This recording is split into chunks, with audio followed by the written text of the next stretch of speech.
Ooh.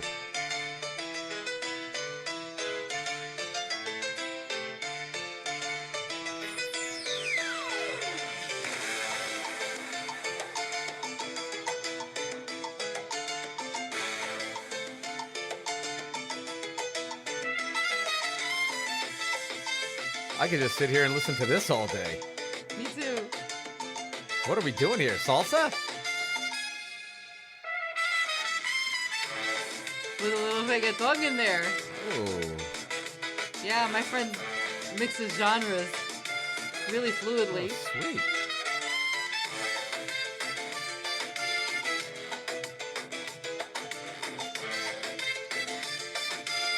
Oh, man. I don't want it to end.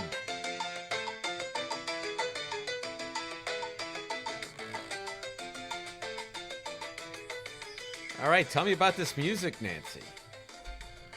This is a song called Vieja Escuela. Whoops. Old school. Yep. I'm a ding dong. I brought it down too low. Ah. It's called Vieja Escuela, Old School, exactly. And it's by my friend Daniel Massa. Right. Who is on Pixabay. He's got an amazing library of music in every genre you can imagine, from metal to ballads. He's DMASSA123, like D Massa the Third on Pixabay. And if you want to get to know the guy, Nancy did a full-on interview with him on the BoricuAmerican podcast. Yeah. Yep. Do you remember the episode number? No. Put you on the spot. 90 something. 90 something. Hold on. Episodes. It was episode 92, which 92. dropped November 12, 2025. Yeah, check it out. My conversation with Daniel Massa. He is a delightful human being. Thank you. All right. Did you mention one before called Arbor Day? Yes. Somehow we were talking about Arbor Day when I was trying to get set up here. Yeah, one of his new songs is called Celtic Arbor Day. I never know either. But you're half Irish. But it's the Boston Celtics. Oh, but then that's people true. say it's Celtic. Oh, yeah. So why aren't they the Celtics? I don't know. One of life's many wonders. So, truly. Probably easily found with a Google search or just ask AI, but that's a lot of work. So how are you feeling? You've been working out like a mad woman. I'm feeling good. I'm feeling Yeah? strong. I deadlifted 205 for the first time in a Nice. long time Whoa. the other day. Yep. And as you can follow Nancy's many profiles, which are what? You got Nancy Lynn Pinto on Instagram. Yep. And then there's also Coach Good Witch. Coach Good Yep. Witch. And there's BoricuAmerican _podcast. Yeah, that's for the podcast. Follow her podcast. Do you post any of the because I just see them randomly. Anytime I go on to whatever, Facebook, Instagram, LinkedIn, MySpace, I see my wife deadlifting like a maniac, taunting, rubbing it in my face because I can't do any of that. Why can't I do that, Nancy? Because you're not a man. I wrenched something in my neck like almost 3 weeks ago. I was lifting like I thought it was Hercules. I was lifting every day, very very heavy. Not now when I say very heavy for me, not for actual real competitive weightlifters. But I did so many things, so many days in a row that had to deal with the upper body / neck area, and I capped it off with like 30 pull-ups in one day. Next day, I got a little crick. I have a little creak in my neck. And that was a Tuesday. By Wednesday, I was like ready to be put in a body cast. And I mean, every time I move, I was like, ah! Oh my God! So I haven't been able to lift a weight. And so I've started running.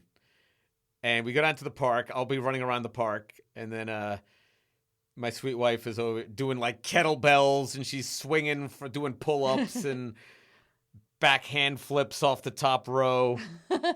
And I keep an eye on it, and I see, pretty consistently an older man who is shirtless becomes her friend. Oh, yeah, that was twice this week. It was yesterday and today, wasn't it? Yeah. I go walking by, checking it out. I'm like, she's talking to some half-naked man in the park. Not as bad as it sounds. They're They were professionals. Yes, they were Not- very nice. Not that kind of professionals. They were, they had homes, if I can put it bluntly. They were just normal, neighborhood people chatting up. Hey, but you carried my kettlebell home like a gentleman. I did, and that was rough. Was it? I'm sorry. Yeah, well, it didn't. It was just, yeah. You haven't done any lifting at all in like 3 weeks. And I'm like trying to hold it up by the middle of my chest because that's what Coach Nancy said to do. But because I didn't want him to like have the kettlebell hanging off his, the arm pulling on the neck. Pulling on the neck. That's the way I ended up carrying it though. Yeah. Like after about 100 yards or so. I'm sorry. It's all right, but it didn't. I'll get through it. It'll stop eventually hurting. Yeah. There's no easy way to carry a kettlebell without involving something. And they say there's no way to get through these neck things. You just got to wait. Yeah. Just sit there and wait. Yeah. Like I was going to say I'm sorry again, and that's like the 10th time. Like, in the 2,000-year-old man, he said he got hurt by, he got trampled by 7 men fleeing a lion. And he goes, they didn't have insurance. I didn't have insurance. You just laid there till you got better. So that's how you deal with this neck injury. What are they going to do? Rub it? But you're at least running, so you're getting there. I can run, and that's a good thing. Mm-hmm. Somehow that doesn't irritate it. But we'll get back. Definitely. Yeah. All right. Anything else you'd like to add? No, everything else is good. All right. Well, today we are doing another crossover episode with the aforementioned BoricuAmerican podcast. This one, it's about Saint Sebastian and the annual festival in his name that occurred a couple of weeks ago. And it's a great piece of work. It's a masterful piece of work. That's why we wanted to share it here on the Pinto Podcast.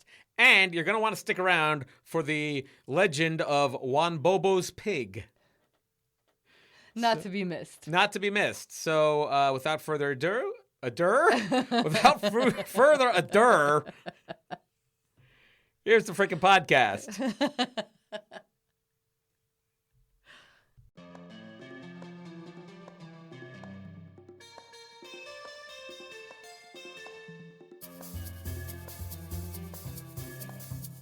Welcome to the BoricuAmerican podcast, where we talk about all kinds of things related to Puerto Rico and her people, whether it's sports figures, true crime, traditions, you name it. We are on Instagram at BoricuAmerican_podcast. And on Facebook, we have both a public page and a private group, which you are more than welcome to join us. They're both called BoricuAmerican. I am your host, Nancy, and today I'm here with my co-host and husband, the trusty Chris Pinto of the Pinto Podcast. Greetings. Welcome. Thank you. Today, we're going to talk about the festivities that go on beyond New Year's Day in Puerto Rico. In the U.S., we celebrate Christmas and New Year's. A lot of stores, in fact, start putting Christmas merch out as early as the summer. But the actual holiday season really begins with Halloween and ends on January 1st.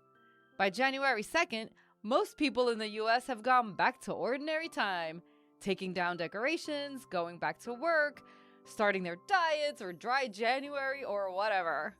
I like to think of it more as a damp January. Okay. All right. Let's not get crazy with all dry. All right. That is not so in Puerto Rico. The island is still in holiday mode well past January 1st. First, there's January 5th and 6th, which we talked about in the previous episode, episode 97, entitled Dia de los Tres Reyes Magos, Three Kings Day. These dates are an even bigger deal than Christmas. January 5th is Three Kings Eve, which is comparable to Christmas Eve. It's the big night when everyone gets together and has a big feast, and you anticipate Santa Claus or the Three Kings coming to bring gifts that night. Then, January 6th is Three Kings Day, which is parallel to Christmas Day. Kids open their gifts in the morning, the family goes to church, and gets together to celebrate again. But after that, the holidays are still not over. The 8 days from January 7 through January 14 are known in the church the Christian church, as the Octave of Epiphany, commonly called Las Octavitas, the Octaves.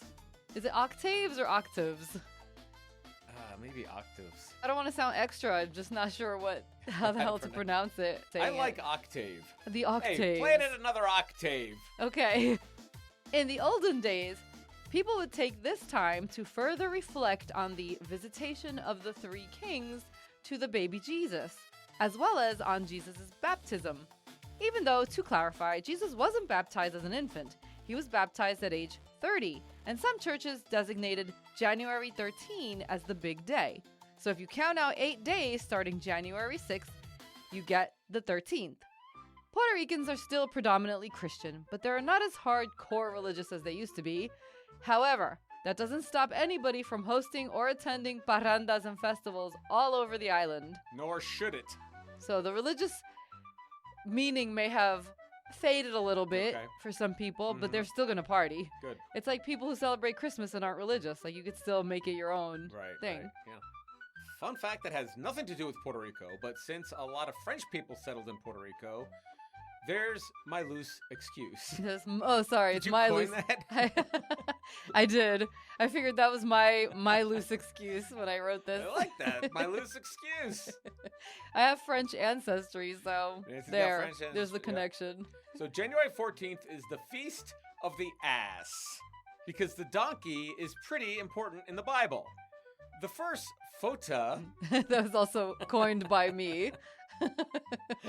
The first fota celebration was in the 1000s, and it was observed mainly in France. Here's one of the ways the donkey was used. This is directly from nationaltoday.com. A girl would ride a donkey through a town to a church. Once the donkey reached the church, it was given food and water and stood near the altar for service.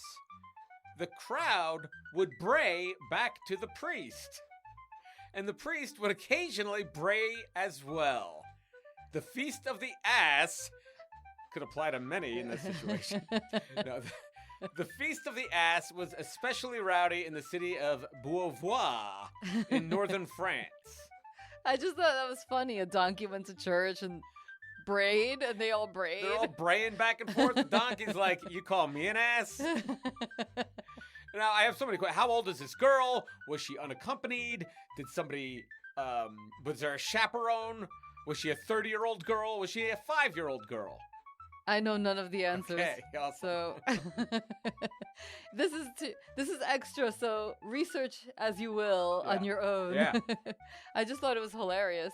Let us know your finding in the comments. I'm surprised though Puerto Rico doesn't celebrate it, because it's like yet another reason to celebrate something. And it's just so funny. It's the Feast of the Ass. I know. El burro. I've never heard of it before. You told me, and then now I'm like hearing it on TV and stuff. Yeah, I didn't know that. I guess dug up. Wow, that's so funny. I love it. So back to our story. So why 8 days? The number 8 is important in the church. It is mentioned in the Bible 73 times.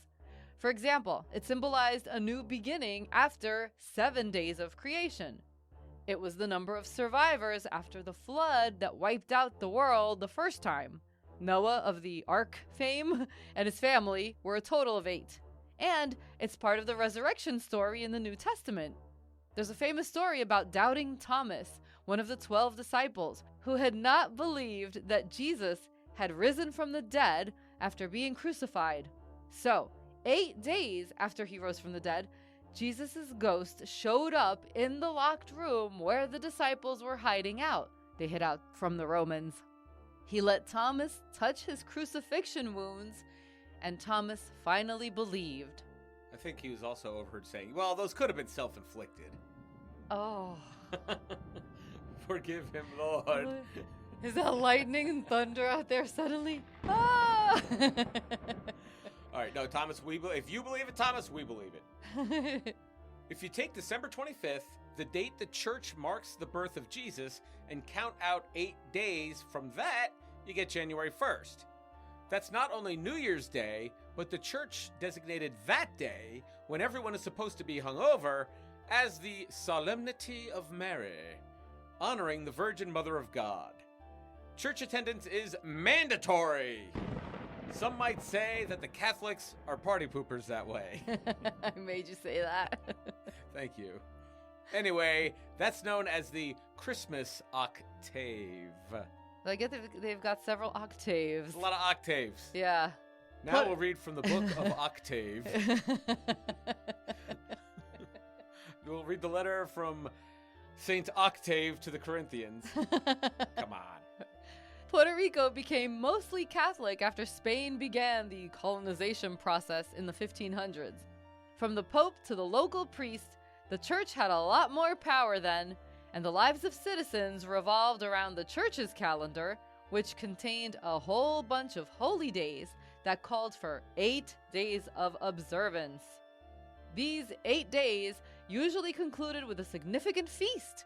And so, in Puerto Rico, the conclusion of the Octavitas, that January one, Octavitas, has become the biggest party on the island, the Saint Sebastian Street Festival. In Spanish, Las Fiestas de la Calle San Sebastian, or simply La SanSe. I like that, La SanSe. La SanSe. Now for a little history on how exactly this particular festival started. First, who was Saint Sebastian?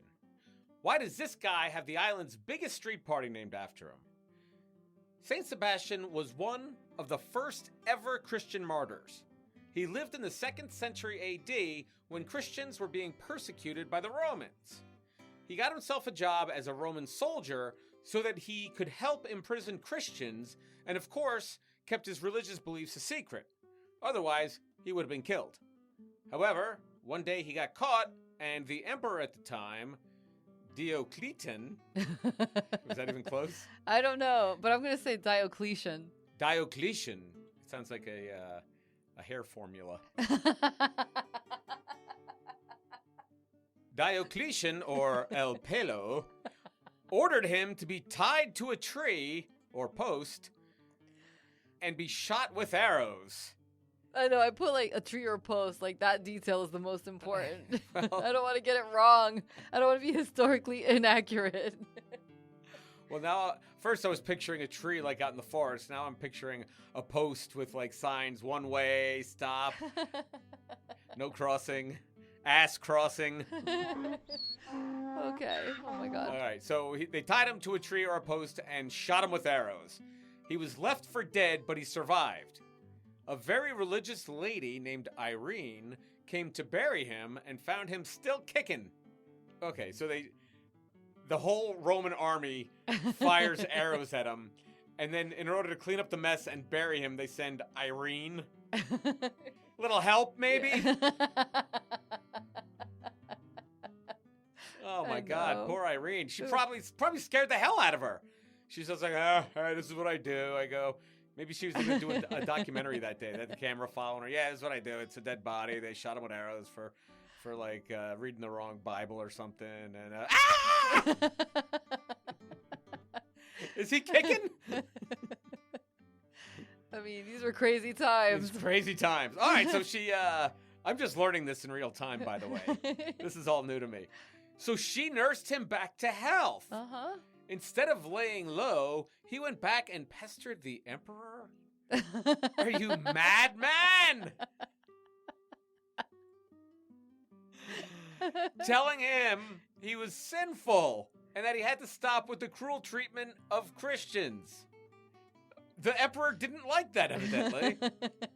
So he ordered Sebastian clubbed to death, and this time it stuck. Oh, Sebastian. You know, you cheated death one time. Yes. And then you went right back to the mouth of the python. And then his body was thrown in a sewer. Was it really worth it, Sebastian? Did they make Irene do it? Did Irene have to, like, do the cleanup again? I don't know. Just throw him in the sewer this time. That way the rats will get him. I should probably put a disclaimer that we don't know how much of this actually happened. Well, if there are any surviving relatives, or what are they called? Predecessors? Post-decessors? Oh, yeah. What do you call Lineage, descendants? Descendants. If there are any remaining descendants from Saint Sebastian, please contact the show via BoricuAmerican. And let us know.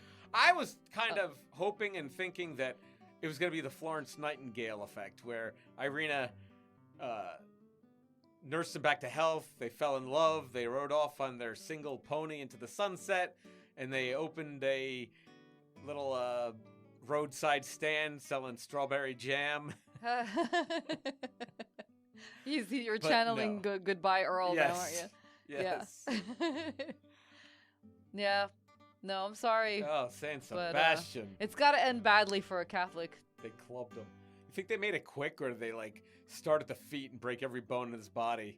I bet that. They were not known for their humane executions, the Romans.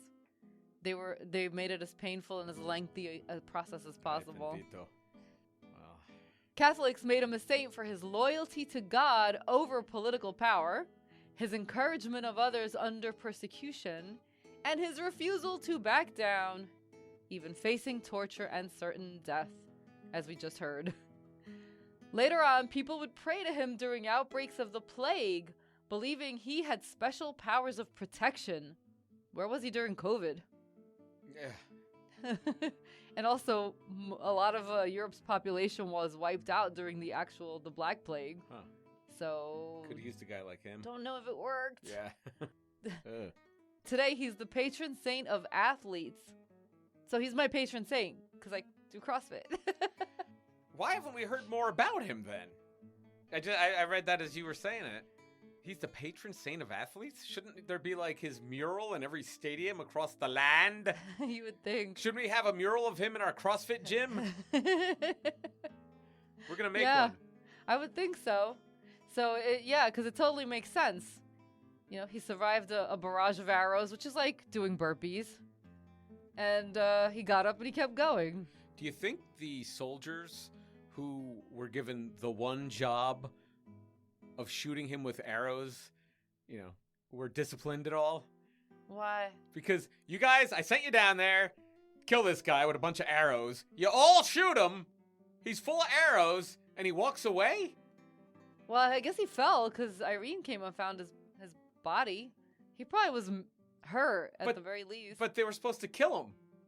Oh, I know. How could all you guys, you expert soldiers who shoot bow and arrows for a living... It's a miracle. It's supposed to be a miracle. Oh. And here I am. I'm the doubting Thomas. I'm questioning it. How dare I? Because I'm also now thinking, how did they get all the arrows out? Did she bring a pair of tin snips? Or, I don't know. This is the year 200. I mean, you just pull it out and put a Band-Aid on it and he's fine? I guess. That's the miracle. All right, I'm looking for a picture of Saint Sebastian. People don't try. Don't be shooting anyone with an arrow and see if they survive it. For fuck's sake, this is stories. I got shot with an arrow once. No, you didn't. I did. Did you? Yeah, I mean it was from all the way across the backyard, and I was wearing a winter coat, and it just bounced off. Oh my God! Who shot it, Jay? Yeah. I knew it. I was also hit in the stomach with an axe by somebody. Jay? Yes. Yes. Same I thought thing. He was your best friend. Well, I haven't seen him in many, many years now, and that's how you rolled. Yeah. Oh my God. Okay, we'll have to. Well, I'll find a martyr that has to do with Puerto Rico that was hit with an axe, and then we can come back to that. Yeah. Okay. There's no. We don't have any pictures of Saint Sebastian. It's just beautiful tropical places. Any pictures? Here, let me put Saint Sebastian the guy. That's what I'm looking for. Oh, there he is. All right. He's got some arrows in him, but he's like, I don't care. This shit don't bother me. Yeah, looks like some serious pine tangs. Maybe he's the inspiration for Pinhead. Maybe. Mm-hmm. All right, now that we know the honoree, let's talk about the first Saint Sebastian, the first SanSe. Okay. We start at San Jose Church, one of the oldest Catholic churches in Puerto Rico. It's located on Saint Sebastian Street in Old San Juan and was built between 1532 and 1734. They must have gotten non-union. I'm sorry. Maybe they spent all that time like waiting for inspectors, sometimes decades, just for a guy to come check out the framing. And permits took forever. Yeah. Oh, for God's sake. The friggin' city. It was a nightmare. The 1500s. Apparently, like, this happened with these old churches from 500 years ago. They took a long time. Like, they would build one part of it, then they would build another part, then it took years and years, scores of years. Then there'd be a stone famine where they couldn't find a block anywhere. Yep. Yeah, exactly. So 202 years it took. Yeah. To build it. Well, maybe they like started building it and started using it, and then just maybe built more and more. Put on a new like kitchen, new rectory or vestibule or added pews. Yeah. I think. Did you say mother-in-law suite? Yeah, mother-in-law suite. Yeah. I'm sure. The nuns' quarters. Yep. Isn't this like the Winchester House in right. Northern California? They just keep adding on and adding on. Could be. All right, so by the 1950s, as you can imagine, it was in need of some repairs. At the time, the church was run by one Father Juan Manuel Madrazo. Father Madrazo came up with an idea to help raise money for those repairs. He would throw a festival in honor of Saint Sebastian, and it would be on or around his feast day, January 20th. The first festival was held in 1954. The public woke up at 6 a.m. to the sound of live music announcing the start of the festivities. There would be a parade with someone carrying an image of Saint Sebastian. From the beginning of Saint Sebastian Street, am I saying that right? Well, San Sebastian. I'm saying it like a white boy. You can say Saint Sebastian, but it's... All right. No. With someone carrying an image of San Sebastian. San Sebastian. Oh. Sebastian.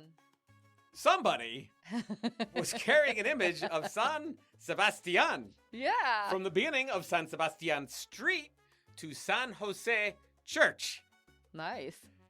There was traditional Puerto Rican music and dancing and featured the very first cabezudos.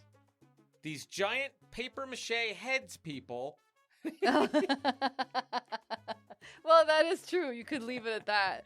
That could be the whole noun. I love it.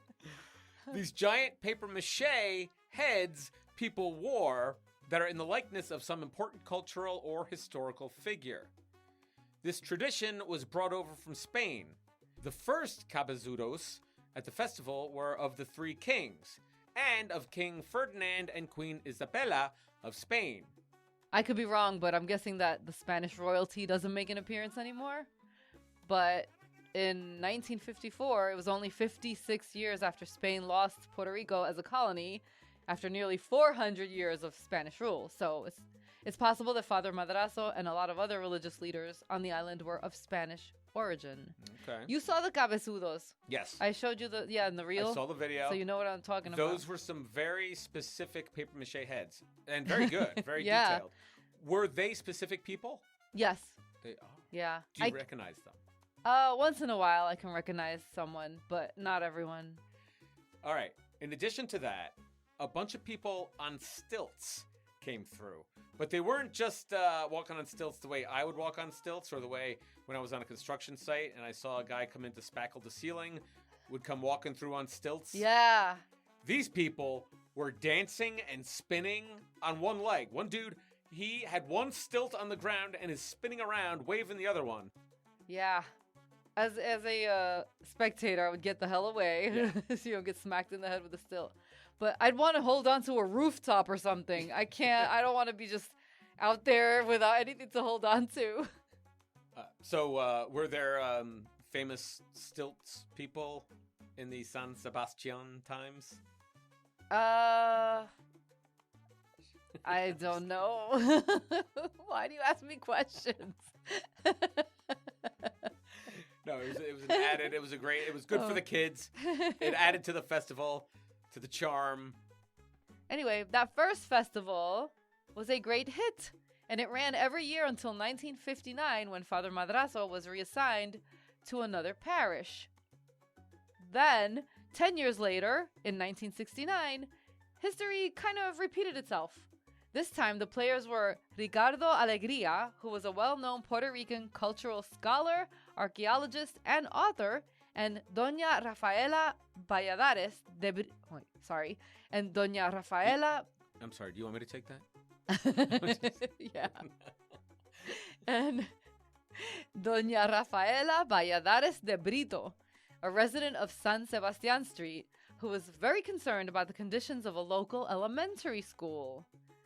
They joined forces to revive the SanSe in order to raise funds for the school and expanded the festival to celebrate Puerto Rican culture in general, not just one Catholic saint. So it would become much more inclusive and community focused. Great reason to start it again, too, to raise money for the local school. Yeah. Now that is the richest school in the world. I know, right? So the SanSe kicked off once more in 1970. It still had the same flavor, traditional food and music, religious processions, artists, and all of that. The cabezudos, the giant heads, came back too. Initially, the festival was only during the day and ran over the course of 2 weekends. Today, as of this recording in 2026, it's held annually during the third weekend in January in the streets of Old San Juan. It goes on for 4 days, Thursday to Sunday. It's humongous and colorful. Honestly, it's not for people who hate crowds and public bathrooms. Me! I'm so glad that is the focus. It's important. So you would not go to this thing? Probably not. If I went, I would want to hang out on the outskirts of it somewhere. And be dehydrated from the time. Yeah, I'm a camel, man. I can do without water for a whole day.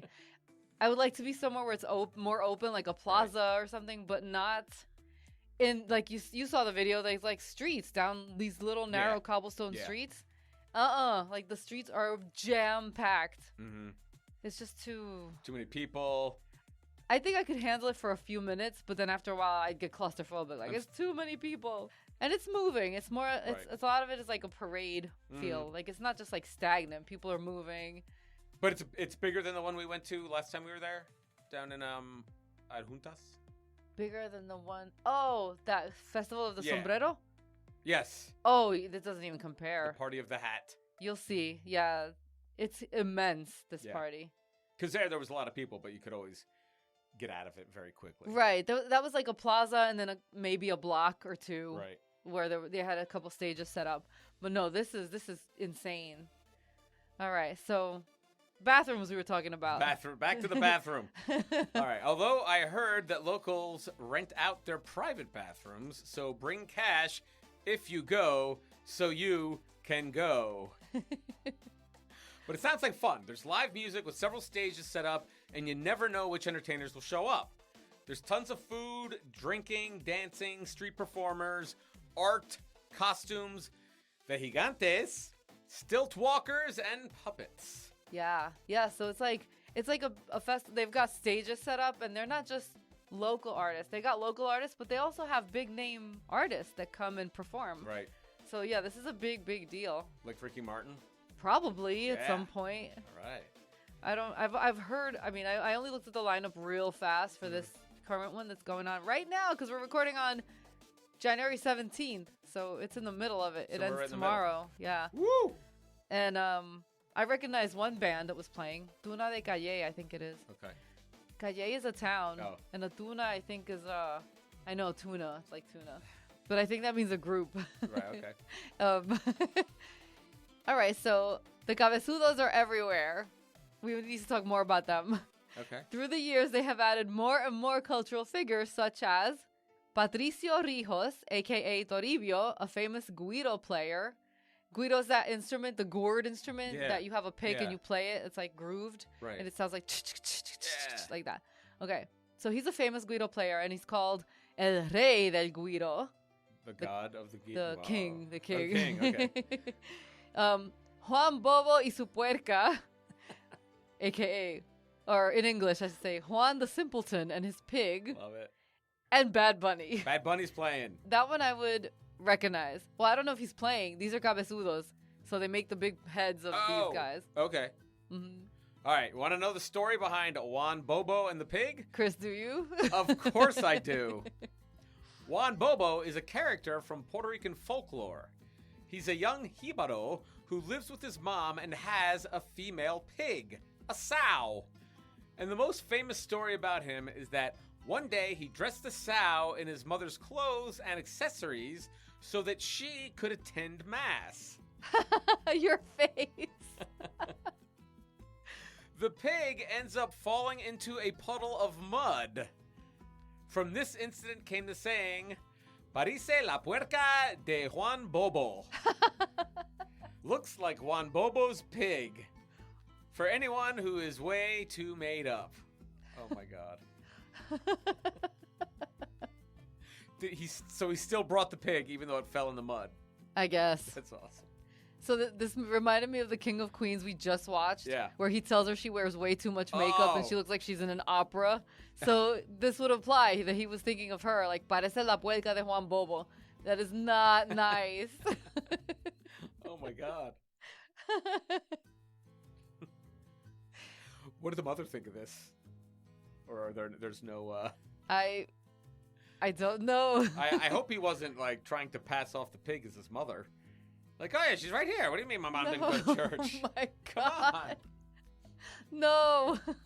Oh, Juan Bobo. He just liked his pig, I guess. Again, Puerto Ricans are storytellers. And who doesn't? So they come up with colorful reasons for Yeah. things and Yeah. ways to say shit. I love that story. Thank you. All right. The SanSe has been compared to Mardi Gras in New Orleans, but without the beads and the boobs. Mm. People decorate their balconies. Throngs of people walk up and down the streets. There's music everywhere, like we've said 10,000 times. It throws together a million different elements of Puerto Rico's colorful history and culture. The best thing to do is just check Instagram and the hashtag SanSe or SanSe2026, and you will find hundreds of reels posted from the party so you can get a sense of what it's like. And SanSe, of course, SanSe. The SanSe has grown over the years. It's hard to get an accurate estimate, but it's believed that anywhere between 200,000 and 500,000 people attend every year, locals and tourists alike. Corporations have gotten in on the action, with mostly beverage, tourism, and even Uber signing up to be sponsors. In recent years, mini SanSes have popped up outside of the island in places where there are significant Puerto Rican populations. This includes Orlando, Florida, and Dallas, Texas, and needs to include in the future Las Vegas, Nevada. Here. Yeah, literally. In 2026, which is when we are recording, the festival will be from Thursday, January 15 to Sunday, January 18. It kicks off with a mass dedicated to Saint Sebastian. On Friday, they hold a parade at which community leaders are present. And the rest of the time is filled with all-day partying. The festival runs until late on Sunday, and that, mi gente, is the official end of the holiday season. Unless, of course, you forgot to take down your decorations, and now you're stuck with them until Candlemas, which is 40 days after Christmas and lands on the 2nd of February. That's tradition. That's a superstition. And that's where we are.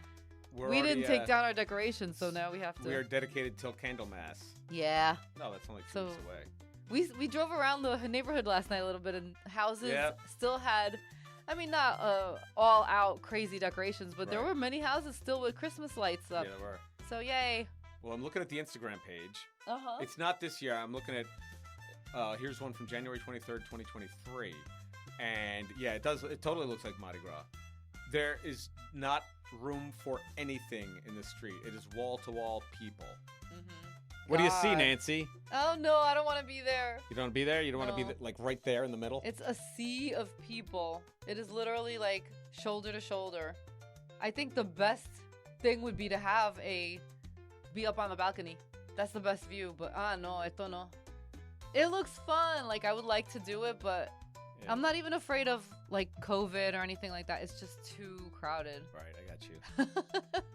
But shit, if you can get there and it's your jam, it is a once in a lifetime thing at least. Yeah. Now, have you always been aware of this? No. Just the last few years. And have they been doing it since 1970? Yeah. Whoa. I know, shame on me. No shame. No for shame. Whenever we've gone to Puerto Rico, and before me and you, when I went on my own, we weren't really hanging out in San Juan. We might do the tourist thing for a day, Right. but never. Yeah. We didn't stay there. We weren't going to go to SanSe. We went into the interior to visit family. It's like living in Jersey and going to Times Square, probably. Right, right. I went there once, and I was in there for about 6 minutes. Oh, wow. Just I walked the length of 1 block, saw people being arrested. Oh. It was a zoo. And then got out the other side and went to a bar several blocks away and just watched it on TV, and it was awesome. Maybe it's like that there, too. I don't know. When it brings out so many people, I mean, you got to go with caution. Like, obviously, common sense. Yeah. You don't go wearing all your bling, and be careful with your wallet and your cash and your jewelry and all, and your phone and shit. Right. But what they do show online looks really fun. Yeah. And I bet the music is great. I mean, of course the music is great. And the companies, it's like the Puerto Rican parade. You got your beer companies and everybody, they've got presents at these things. They all want a piece of the action. Piece of the action, baby. Yeah. It's a really cool, it's just a slice of Puerto Rican culture right there. It's making me hungry for Puerto Rican food. Oh. Alcapurria, empanada, papa rellena, and get your drink, get your pina colada. If they're still doing coquito. Sí. Okay, now I want to go to Puerto Rico. Let's go. Book it. All right, well, thank you for listening, mi gente, and go out there and celebrate something. Yeah. Celebrate something, even if it's wrong. Thanks for listening. Thanks for your support. Hit us up on the socials, and hasta la próxima. Bye. Boberías. Am I supposed to read the things in the parentheses? Oh, yeah, because that's a part of the title. All right, let me try that again. All right. Día de los Tres Reyes Magos. In Espanol, Three Kings Day. In Spanish. I had to put that because since I have bilingual episodes, I want to indicate quickly to the listener if it's recorded in English or in Spanish. Because this one I did it in Spanish. Both of those were in Spanish? Well, it's one giant title. Okay. Oh, okay. I got you. All right. I know. I went a little overboard with the bilingual. All it's right. probably very easy for people to figure out. Well, but being that it said Three Kings Day and then in Spanish, I thought that was maybe supposed to be in English. No. Okay. All right. I'm glad we've sorted this out with about 2 minutes of our data used at Buzzcast. The great people at Buzzcast. Yes. Buzzcast or Buzzsprout? Buzzsprout. Their podcast is called Buzzcast. Okay. Who had not believed that Jesus had who had not believed that Jesus has, is it octaves or octaves? Whoa. I don't know. I loved your depiction of Octaves, and I loved the picture Octavio Dotel, who's the closer for the Mets briefly after leaving Houston, I believe. Excellent random fact. But maybe octaves. Maybe he was born in that period. Anyway, Maybe. in some octave. Okay. Yeah, I don't want to sound extra. I'm just not sure how the hell to pronounce it. All of a sudden, like in print, it's and in my head, it's one thing, but then saying I like octave. The octave. Hey, play it at another octave. Okay. How are you? I feel like that's how a conductor. Or I was gonna say a knockoff supermarket person type, such as myself, would say it. It's the octaves. Hey, Okay. can you hit another octave? All right. Because this is directly from nationaltoday.com. Oh no, did I not give you the? No, Because the donkey is pretty.